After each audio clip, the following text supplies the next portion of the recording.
clinique Pasteur, c'est une clinique spécialisée en cardiologie et en cancérologie, qui sont ces deux pôles d'excellence.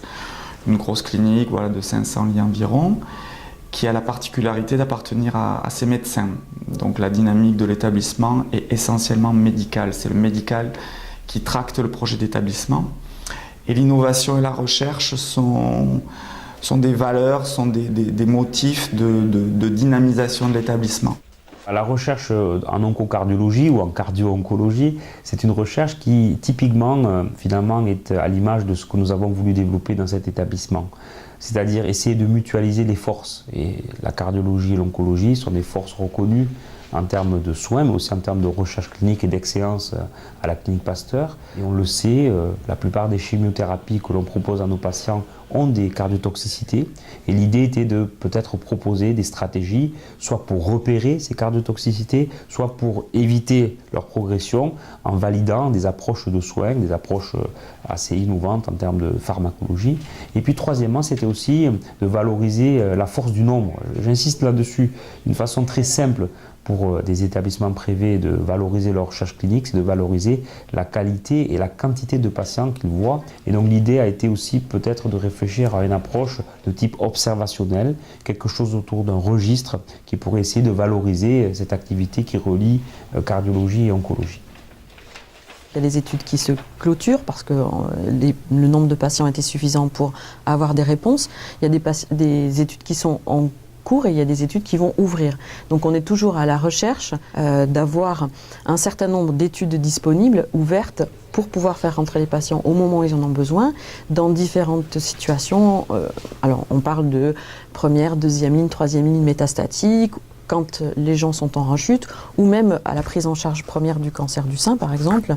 Par rapport à mes patients, ce que je fais, c'est que quand ils ont une situation qui fait qu'ils ont besoin d'une prise en charge particulière, on réfléchit toujours s'ils peuvent avoir accès à des études cliniques pour avoir des médicaments novateurs qui ne sont pas encore sur le marché, mais disponibles dans le cadre de ces études.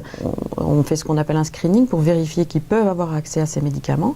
Et ensuite, ils doivent recevoir le traitement à la clinique. Ils doivent avoir un suivi particulier avec ce qu'on appelle des CRF, c'est-à-dire qu'on doit remplir des documents à chaque visite pour faire remonter l'information de la tolérance et de l'efficacité du traitement de ces médicaments pour après avoir des conclusions sur des études qui portent sur des milliers de patients. Donc ça peut être des études complètement internationales.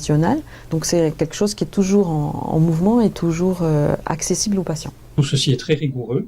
Il y a des critères de sélection de patients extrêmement précis, définis au niveau international par les grandes entreprises pharmaceutiques et les sociétés spécialisées d'oncologie. Et ceci nécessite une collaboration constante et indispensable avec des assistants de recherche clinique. Mon rôle est donc d'être le lien entre le médecin investigateur, le docteur Despax ou ses associés, et le promoteur à l'origine de l'essai, et également être le lien entre le médecin investigateur et le patient. J'aide le médecin à recruter des patients, leur proposer de participer à un protocole de recherche clinique, organiser, planifier ses rendez-vous, ses examens. Et en fait, je les suis tout au long de l'essai et une fois que le traitement est arrêté, puisque les études de cancérologie en général durent au moins une dizaine d'années.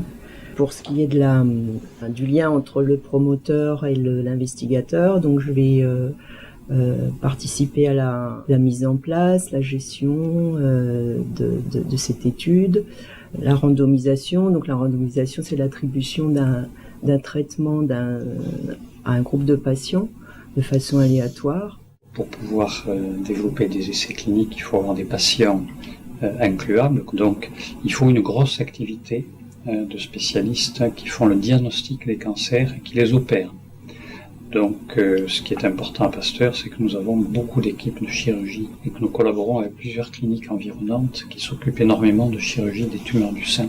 Et donc en faisant ce réseau de, entre guillemets, recrutement de patients, nous avons une quantité de patients suffisante pour être une des cliniques en pointe en France pour développer la recherche clinique. Il me semble que le secteur privé doit être très dynamique, volontariste et combatif en matière de recherche et d'innovation en cancérologie.